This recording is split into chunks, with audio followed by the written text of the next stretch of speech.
Good morning, students. In the lecture number 4, we will discuss about the lecture number 3. Some students have called me that they did not understand. So, ये video मैं आपको video के माध्यम से समझा रहा हूँ। तो ये जो था सबसेट, तो व्हाट इज सबसेट मैंने लिखा है set is said to be a subset B. Sorry, थोड़ा गलत हो गया। अ सेट कैपिटल ए भी है यहाँ पे। A set capital A is said to be a subset. यहाँ पे कैपिटल ए है ये, ठीक है। अ सेट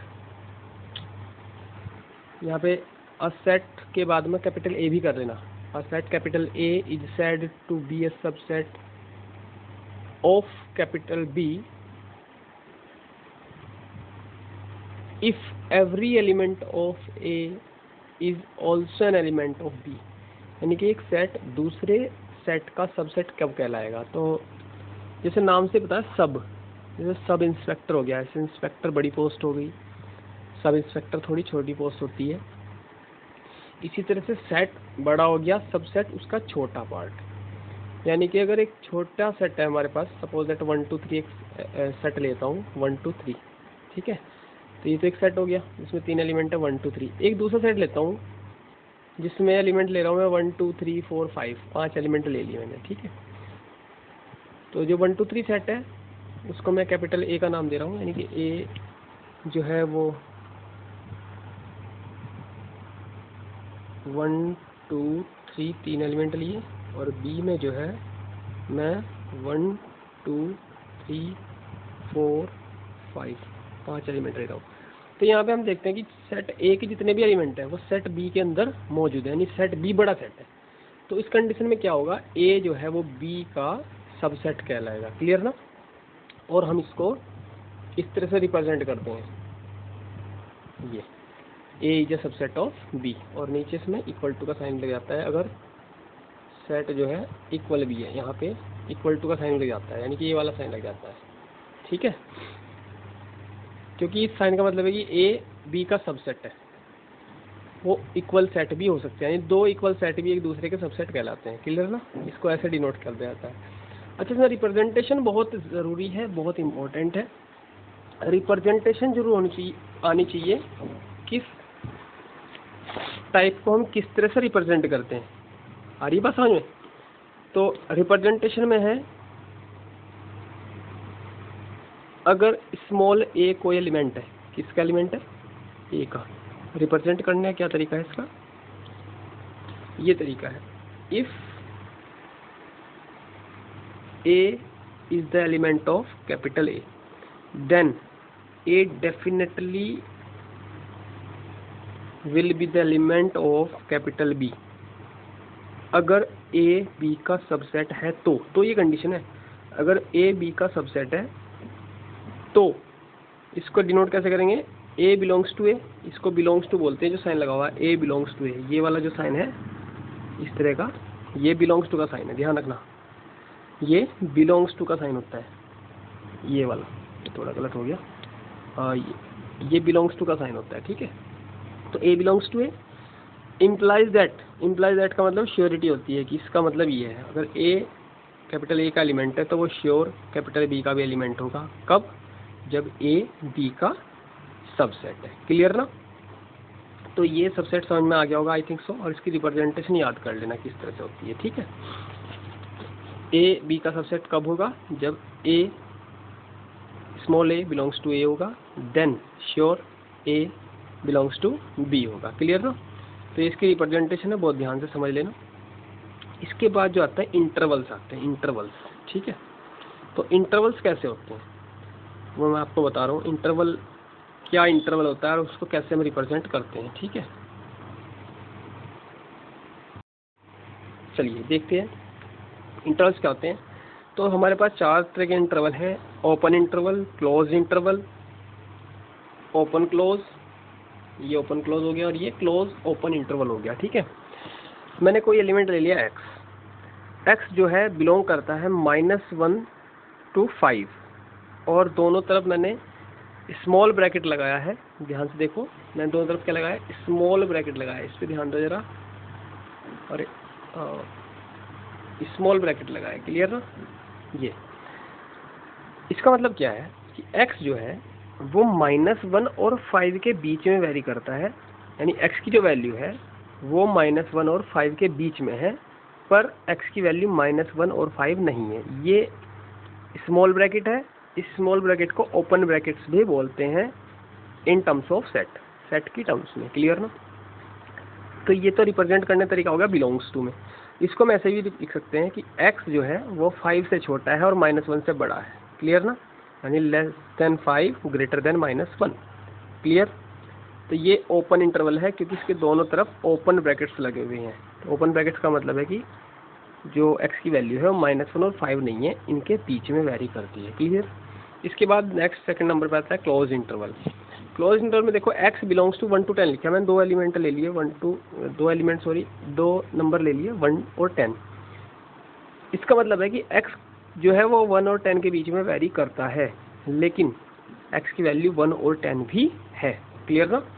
और ये दोनों तरफ से बोथ साइड इम्प्लाइज का साइन लगा हुआ है। देखो ध्यान से, ये बोथ साइड इम्प्लाइज होता है, बोथ साइड इम्प्लाइज। क्लियर ना? ये बोथ साइड इम्प्लाइज का साइन है। बोथ साइड इम्प्लाइज का मतलब है कि इस बात को हम ऐसे भी लिख सकते हैं, इस बात को हम ऐसे भी लिख सकते हैं, एक ही बात है। ठीक है? तो इसका मतलब है कि x जो है वो 1 और 10 के बीच में वेरी करता है, और x की जो वैल्यू है वो 1 और 10 भी है, इंक्लूड है। और यहाँ पे मैंने बड़े वाले ब्रैकेट का यूज़ कर रखा है, इसको हम क्लोज्ड ब्रैकेट बोलते हैं, क्लोज्ड ब्रैकेट। नेक्स्ट जो है हमारा ओपन क्लोज इंटरवल है। ओपन क्लोज का नाम से पता चल रहा है, यानी कि ओपन मतलब खुला इंटरवल, और दूसरी तरफ से बंद इंटरवल, यानी कि बड़ा इंटरवल, बड़ा ब्रैकेट, छोटा ब्रैकेट लगाया, बड़ा ब्रैकेट। इसका मतलब है कि x की जो वैल्यू है वो 1 और 10 के बीच में तो है ही है, 1 नहीं है पर 10 है, और इसको हमने ऐसे रिप्रेजेंट कर दिया कि x जो है <= 10 है और <1 है, 1 के इक्वल नहीं है। क्लियर? लास्ट वाला अपने आप समझ जाओगे तुम लोग, क्लोज ओपन इंटरवल। ठीक है? उसमें 1 वैल्यू है, 10 वैल्यू नहीं है। ठीक है? तो इस तरह से हम इसको रिप्रेजेंट करते हैं इंटरवल को। अच्छा, नंबर लाइन पर रिप्रेजेंट करना हो तो फर्स्ट वाला देखो, ओपन इंटरवल में नंबर लाइन पर कर रखा। तो नंबर लाइन पर रिप्रेजेंट करने के लिए एक बार समझो जरा ध्यान से।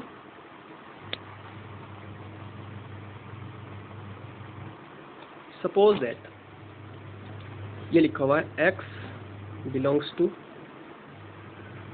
1 5। क्लियर? तो हम उसको कैसे नंबर लाइन पर रिप्रेजेंट करेंगे? हम क्या करेंगे, दो सर्कल कर लेंगे इस तरह से, और इस तरह से लाइन खींचेंगे। ठीक है? यहाँ पे पॉजिटिव इन्फिनिटी, यहाँ पे नेगेटिव इन्फिनिटी, यहाँ पे 1 और यहाँ पे 5। तो रिप्रेजेंट करने मतलब है कि x की जो वैल्यू है 1 और 5 के बीच में वेरी करते हैं। तो जो 1 और 5 के बीच का एरिया है इसको आप लोग डार्क कर दोगे। क्लियर ना? इसको आप लोग डार्क कर दोगे, 1 और 5 के बीच का एरिया, 1 और 5 के बीच का एरिया डार्क कर देना। ठीक है?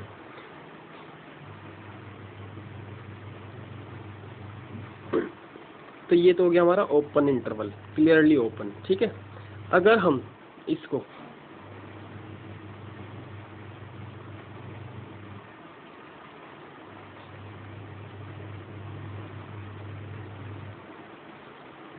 इसको ऐसे बोलते हैं कि ये ओपन इंटरवल ना हो के ये क्लोज इंटरवल है।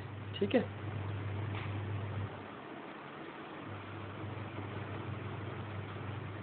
ये क्लोज इंटरवल है। इसका मतलब है कि x की जो वैल्यू है वो 1 और 5 भी है, और 1 से 5 के बीच में भी है। तो हम क्या करेंगे, यहाँ पे हम जो है 1 और 5 के बीच का जो एरिया है वो तो डार्क करेंगे। ठीक है? वो तो एरिया डार्क हो जाएगा। इसका मतलब है कि x की जो वैल्यू है वो 1 और 5 के बीच में है ही है। और ये जो सर्कल मैंने करते इनको भी आप लोग डार्क कर दोगे, तो यहाँ से हमें पता चल जाएगी जो x की वैल्यू है वो 1 भी है, 5 भी, और 1 और 5 के बीच में भी वेरी करती है। क्लियर ना? थर्ड वाला और फोर्थ वाला अगर इस तरह से हो जाए, x बिलोंग्स टू 1 to 5। ठीक है? 1 to 5। तो इसको देखो जरा कैसे करेंगे।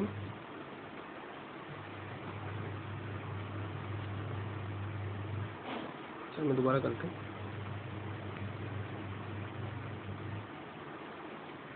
अगर x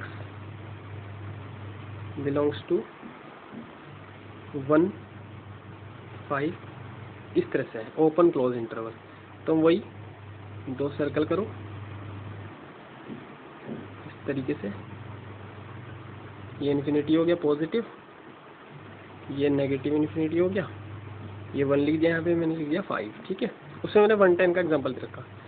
तो इसका मतलब ये है कि जो x की वैल्यू यानी रिप्रेजेंट करने का तरीका कि 1 और 5 के बीच का एरिया आप लोग डार्क कर दोगे। इसका मतलब x की जो वैल्यू है 1 और 5 के बीच में वेरी करती है, 1 वेरी नहीं करता, 5 करता है। तो 5 का जो सर्कल है उसको भी आप लोग डार्क कर दोगे।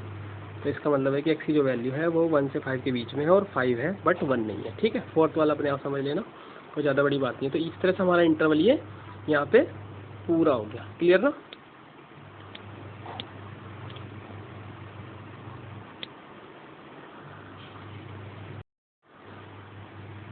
And in the last topic आता है पावर सेट, ठीक है। तो पावर सेट में क्या है, देखो उसकी डेफिनेशन पढ़ते हैं। The collection of all subsets of A set A is called the power set of A, it is denoted by P A, ठीक है। इसका मतलब समझो, अगर किसी सेट ए के सारे सबसेट्स जितने भी पॉसिबल सबसेट्स हैं वो बना लो और उन सबसेट्स को एलिमेंट मान के एक सेट के अंदर बंद कर दें, तो वो कहलाएगा उसका पावर सेट, ठीक है। जैसे हमने एक सेट लिया कैपिटल ए, इसमें 3 एलिमेंट लिए 1 2 3, ठीक है। तो इसके सबसेट्स क्या होंगे, 1 सबसेट होगा, यानी ऐसा सब इसका एक सबसेट होगा, इसमें एक एलिमेंट होगा 1। या इसका सबसेट ऐसा भी हो सकता है इसमें एक एलिमेंट होगा 2, ऐसा भी हो सकता है इसमें एक एलिमेंट है 3, ऐसा भी सबसेट हो सकता है इसमें 2 एलिमेंट हो 1 2, या ऐसा भी हो सकता है 1 3 एलिमेंट हो या 2 3 एलिमेंट हो या 1 2 3 एलिमेंट हो, ठीक है।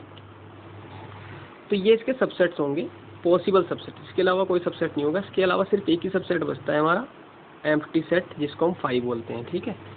तो ये हमारे सबसेट्स हो गए, क्लियर ना। पॉसिबल सबसेट, किसी के सबसेट बनाओ 1 2 3, तो अलग अलग एलिमेंट ले लो, 1 ले लो, 2 ले लो, 3 ले लो, 1 2 ले लो, 2 3 ले लो, 1 3 ले लो, यानी पहले एक एलिमेंट ले लो, फिर 2 2 ले लो, फिर 3 3 ले लो, ठीक है। और लास्ट में एक 5 जरूर होता है, क्योंकि 5 हमेशा सारे सेट्स का सबसेट होता है, ये ध्यान रखना, ठीक है। तो ये 5 आ गया। तो पावर सेट कैसा होगा, पी ए से डिनोट कर दिया हमने, P A is equal to ये सारे एलिमेंट्स यानी जितने भी सबसेट्स थे इनको एज एलिमेंट कोमा से सेपरेट कर दिया, और एक बड़े वाले, ये देखो यहाँ पे कर्ली ब्रैकेट में हमने बड़े कर्ली ब्रैकेट से बंद कर दिया, ये वाला कर्ली ब्रैकेट यहाँ पे, ठीक है, कर्ली ब्रैकेट से बंद कर दिया इधर। तो ये हमारा पी ए कहलाता है पावर सेट, ठीक है। अच्छा, एक पावर सेट के अंदर कितने एलिमेंट्स हो सकते हैं, तो number of elements in power set के अंदर कितने एलिमेंट होंगे, तो कितने एलिमेंट होंगे जितने उस सेट के सबसेट बनते होंगे। तो पॉसिबल सबसेट्स निकालने का तरीका ये है, 2 की पावर m कर दो। What is m, where m is the number of element in A, number of element in A, number of elements in A. तो इसको हम एन ए से रिप्रेजेंट करते हैं, एन बाहर और ब्रैकेट में कैपिटल है, इसको हम एन ए से रिप्रेजेंट करते हैं। तो 2 की पावर m से कर देंगे, जैसे इसमें 3 एलिमेंट थे तो 2 की पावर 3 दैट इज 8। इसमें ए के अंदर 1 2 3 3 एलिमेंट थे, तो इसमें टोटल नंबर ऑफ एलिमेंट्स कितने आएंगे, इसके सबसेट्स कितने होंगे टोटल, 2 की पावर 3 दैट इज 8। तो काउंट कर लो 1 2 3 4 5 6 7 और लास्ट में 5 8, तो टोटल 8 इसमें एलिमेंट आ जाएंगे, क्लियर। पावर सेट की रिप्रेजेंटेशन देख लीजिए स्टूडेंट्स। अगर कोई एलिमेंट x है वो सेट ए का एलिमेंट है, किसका, सेट ए का एलिमेंट है, देन उस x का अगर मैं उस x को अगर एक कर्ली ब्रैकेट के अंदर बंद करके उसको सेट बना दूं, तो वो पावर सेट का एलिमेंट होगा। कुछ सोच लीजिए, suppose that A is equal to 1 2 3 ये है, ठीक है, 1 2 3।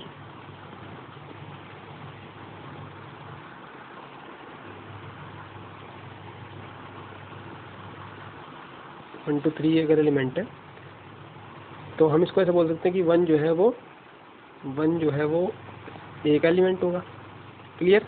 अगर 1 ए का एलिमेंट है तो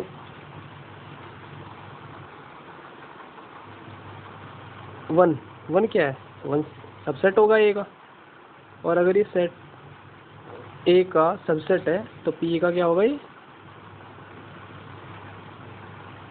वो सबसेट पी ए का एलिमेंट कहलाएगा। सेम बात मैंने लिखी है कि एक्स अगर ए का एलिमेंट है देन एक्स का अगर हम सेट बना दें तो वो सेट जो है पी ए का एलिमेंट होगा। और हम इसको ऐसे भी रिप्रेजेंट कर सकते हैं, अगर कोई एलिमेंट है, मैंने कैपिटल एक्स लिया है, अगर वो कैपिटल एक्स पी ए का एलिमेंट है, यानी पावर सेट का एलिमेंट है, सेट ए के पावर सेट का एलिमेंट है कैपिटल एक्स। कैपिटल एक्स क्यों लिया, क्योंकि पावर सेट के अंदर जो एलिमेंट्स होते हैं वो सेट की फॉर्म में होते हैं, यानी छोटे छोटे सेट्स मिल के एक बड़ा सेट बनाते हैं, उसको पावर सेट बोलते हैं, यानी वो सेट होते हैं। और सेट को कैपिटल लेटर से हम डिनोट करते हैं, तो कैपिटल एक्स लिया मैंने यहाँ पे, capital X belongs to P A, then जो एक्स होगा वो ए का सबसेट कहलाएगा। यानी कि अगर कोई भी एलिमेंट है, पी ए का कोई भी एलिमेंट हो, वो ए का क्या होगा, सबसेट होगा, क्योंकि ए के सारे सबसेट्स मिल के ही पी ए को क्रिएट कर रहे हैं, यानी कि पी ए के जो एलिमेंट्स होते हैं वो ए के सबसेट्स होते हैं सारे के सारे। तो ये अगर एक्स जो है पी ए का एलिमेंट है वो ए का सबसेट होगा। ये बात बहुत ध्यान से समझ लेना, ये रिप्रेजेंटेशन बहुत ही ज़्यादा ज़रूरी है। अच्छा, कुछ भी आपको नोट करना तो वीडियो को पोस्ट करके आप लोग उसको नोट कर सकते हैं। इसके बाद हम बात करेंगे यूनिवर्सल सेट। कौन सा, यूनिवर्सल सेट।